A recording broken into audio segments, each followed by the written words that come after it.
Hey guys, welcome back to my channel. My name is Eddie, and today we're going to be talking about the books that I read this spring.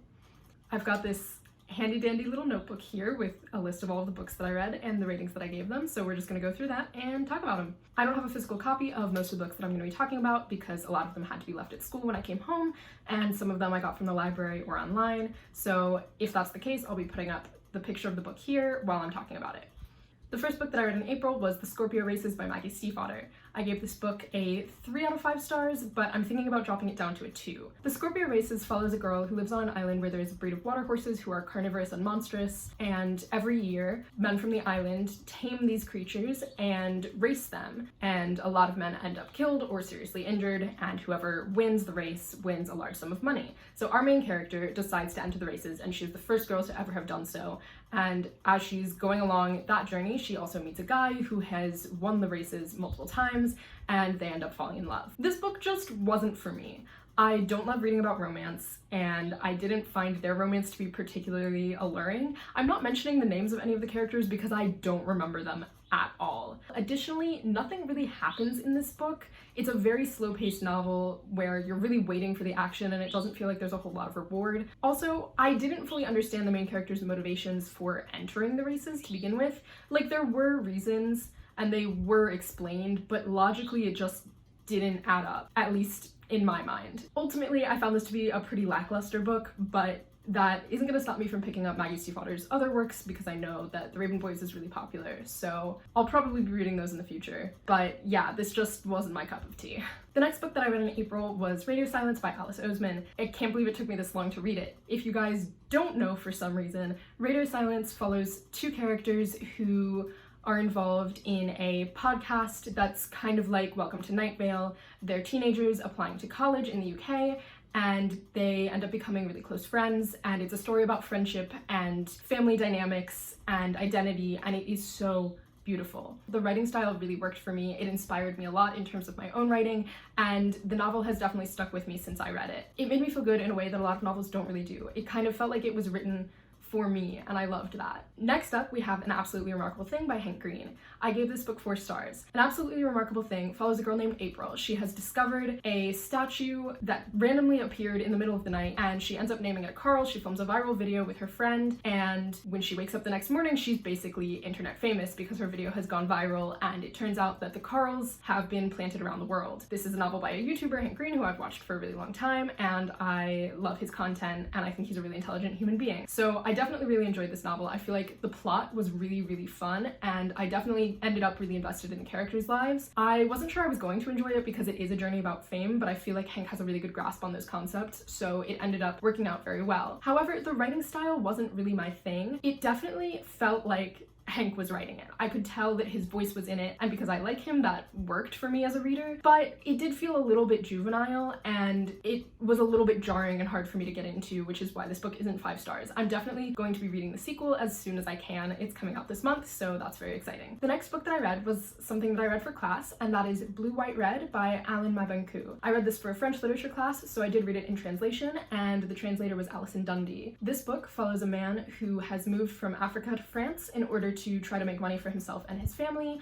and it kind of explores what it's like to be an immigrant in France and what it's like to not live up to the expectations that have been placed on you. I gave this book 3 stars. I think the translator did an amazing job. I think the writing is gorgeous in and of itself, and I feel like it created a really good discussion in my class. However, I didn't personally connect to the story a whole lot. I really loved getting to see a culture that I'm not as familiar with, but there was definitely something about the writing that made it feel a little bit distant for me, and so I had a hard time connecting to the character. I feel like in books where there's not a very strong plot, it is important for me to understand the character, and this book just fell a little short in terms of that. However, I definitely think it's worth picking up, and I would recommend it to pretty much anyone. The next book that I read was Vicious by V.E. Schwab. I give this book 4 stars. This was my first V.E. Schwab read, and I'm definitely going to be picking up more of her other books. I think this is kind of similar to An Absolutely Remarkable Thing for me, in that I loved the plot, but I didn't love the writing as much. I had a hard time connecting to the characters, and I thought that was unfortunate because I really wanted to be inside all of their heads and know what was going on. So Vicious follows 2 boys who are roommates in college, and it jumps between them at college and them 10 years later.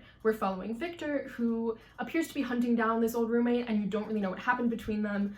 over the course of the novel, you slowly start to realize that they were researching EOs, aka extraordinaries, basically this world's version of superheroes, and things went a little wrong. Like I said, I just wanted more out of the characters, and I'm a little bit hesitant to pick up the next book in the series, even though I'm definitely interested, because I've heard a lot of mixed reviews and some people feeling like they had an even harder time connecting to the characters, so it's definitely something I would consider reading. But in terms of V. Schwab's books, the next book on my list that I'm looking forward to reading is A Darker Shade of Magic, so we'll see how that goes. The next book that I read is another book that I read for class, and it's by an author whose name I'm going to butcher, and I'm trying my best, but it's French, so it's a bit of a struggle for me, and that is Kif Kif Tomorrow by Faiza Gan. This book follows a young girl who lives in the projects of Paris and her experiences there. I feel like this was a really important book in terms of talking about immigrant experiences and what it's like to be a first-generation citizen in France. It definitely did a good job of exploring adolescence and growing up in a difficult situation, so I really appreciated it for that. I gave this book 3 stars, and I feel like I had some problems with the translations, and that is because this is a book where a lot of slang is used and it's difficult to translate that slang into English. So when it was translated, it kind of lost some of the ways that the characters speak and how the narrator talks, and it ended up making this book seem a lot younger than it is. My professor for this class speaks fluent French, so he was able to kind of explain to us what we were missing, but since I don't speak French and I can't read French, I didn't get as much out of this novel as I would have liked to. I would definitely recommend it for people who are able to speak French, but I don't know if the translation works, and I don't think that's the fault of the translator, because again, it's French slang that really does not translate into English in any sort of smooth way. I think it would probably be worth a read if you can read it in the original French. Anyway, my next book is Never Any End to Paris by Enrique Villamatas. So I didn't rate this book, and it's because I truly didn't understand what was going on. I'm not sure I can give a coherent summary, so bear with me. It's about a man who is trying to be an author, and he is living intermittently in Paris, and he really wants to be Hemingway, basically, which was kind of a problem for me because I don't like Hemingway as an author, so it wasn't that interesting to read about a character who idolizes him. It's also mostly told in the form of a lecture. The narrator is giving a lecture at a college about his experiences in Paris. This was the last book that we read in this class, and I do think it was a good end to the year because our class was basically looking at Paris as an artist's home, and so this book talks a lot about the other authors that I read for class. It was interesting to see that, but I just couldn't get into the writing at all, and I was very confused the entire time. I probably skimmed large sections of this book, so I don't know if I can really say that I read it, but I do think it would be interesting for those who are very literary minded and like some of the other authors who are mentioned in this text, which are Marguerite Duras, Roland Barthes, George Perec, and Samuel Beckett, as well as others. So if you're interested in kind of hearing about how those authors lived and how they interacted with each other in Paris, that could be something that's interesting to you. It just wasn't really for me. All right, we're into June now, and the next book that I picked up was The Great Gatsby. I read this on audiobook, which I think kind of gave me a disadvantage because it was harder for me to pick out all of the symbolism. It was also the first book I've ever read in audiobook form, so there was definitely a bit of a learning curve.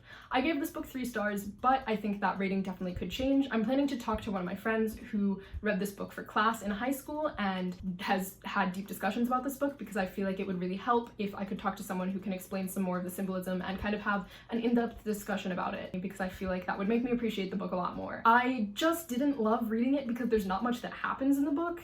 I'm not really gonna give a summary because I feel like everyone has read it for high school and I'm just that weirdo who didn't for some reason. I just felt like I needed to read it because everyone references it all the time and I have no idea what they're talking about. But now I do, so we did it. After The Great Gatsby, I picked up Good Omens by Neil Gaiman and Terry Pratchett. I gave Good Omens 4 stars initially, but I think I'm actually gonna bump it down to 3 stars. I feel like this book was really hyped up and kind of pitched to me in a way that wasn't accurate, so I went in expecting something that I wasn't given. Basically, Good Omens follows a lot of different characters as they're coming up on Armageddon or the end of the world, and it's basically pitched as an angel and a demon who want to stop Armageddon from happening, trying to find the Antichrist. And that is a plot point, and it does happen, but it's not the majority of the novel, and I thought it was kind of gonna be like a buddy comedy, but actually those characters end up spending most of the novel apart, and you're just getting a lot of different viewpoints. I didn't find the writing as funny as everyone has pitched it to me.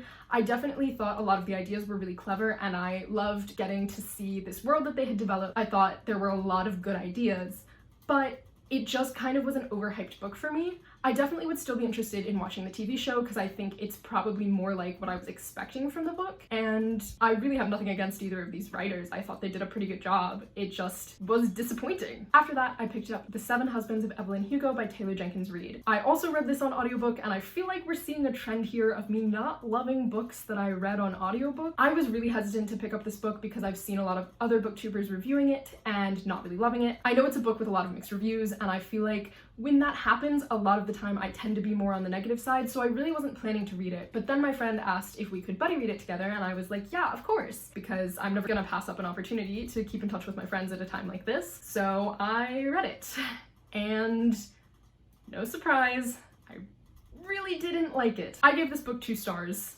And I feel guilty about it because I know my friend is really enjoying it. She's still in the process of reading it, so I didn't actually rate it on Goodreads because I kind of didn't want to tell her that I didn't like it, but we're gonna go ahead and talk about it anyway.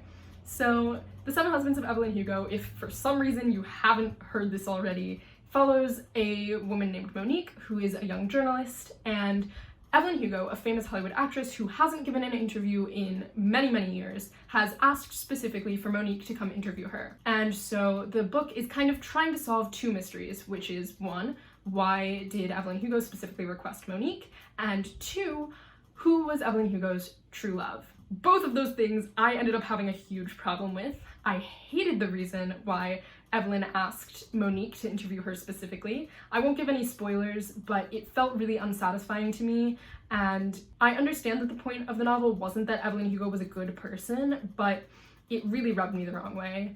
Also, I feel like the mystery of who Evelyn Hugo's true love wasn't done very well. I did have it spoiled for me, but again, it was just something that came up pretty early in the book, and so it didn't feel like a surprise at all, and then I kind of didn't know why I was reading the book anymore because I wasn't invested in Monique's storyline at all. I think everything that was going on with her in her personal life was just so uninteresting and poorly written. I picked up the book and kind of immediately knew I wasn't gonna like it because I hated the writing style right off the bat, which isn't the book's fault. That just means it didn't work for me, but it made it harder. I still pushed through it, and I will say this book definitely had some emotional moments that really hit me hard. I did almost cry, so it's not a bad book overall, and I think it has a lot of things that are worthwhile, and it could definitely work for someone who doesn't like the same kind of writing style that I do. I just had a hard time with the narrator of this book. I'm gonna go ahead and put up a spoiler sign because there is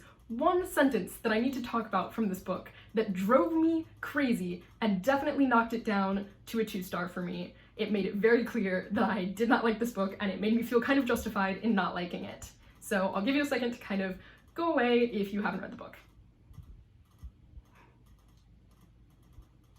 Okay, so at the end of this book, we find out that Evelyn is dying, and she is dying of breast cancer. And very early on in the novel, Monique says to the reader that Evelyn's huge boobs are one of the things that kind of helped her make it in the film industry. And there is a line, and I don't have the exact thing because again, I listened to the audiobook, but Monique says something like, "It was ironic that the thing that helped her gain so much success was ultimately going to be her downfall."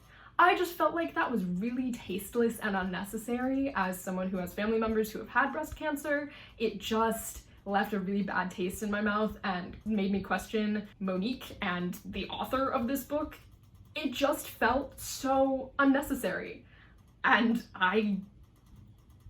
I don't know, I can't reconcile any of the good moments in the book with that ending. I don't know. I feel like there was a lot of potential for this book and I could have been really excited in the story, but the way that it all fit together just didn't work for me. And then finally, the last thing that I completed in the month of June was Percy Jackson and the Olympians. I read the whole series, and I will link my reading log for that down below and in the card, wherever it is. I don't know how YouTube works. I gave all of these books 5 stars. They're great. They bring back a lot of nostalgia, and if you want my in-depth thoughts, go watch that video. I also just thought I would briefly mention that I did read 2 other books for class, and I want credit for reading them because they're very big books, and that is The Bible Unearthed and A History of Ancient Judah and Israel. I read these books for my biblical archaeology class, and I really enjoyed this book, A history of Israel and Judah is a lot denser and harder to get through, but I would recommend The Bible Unearthed for anyone who is interested in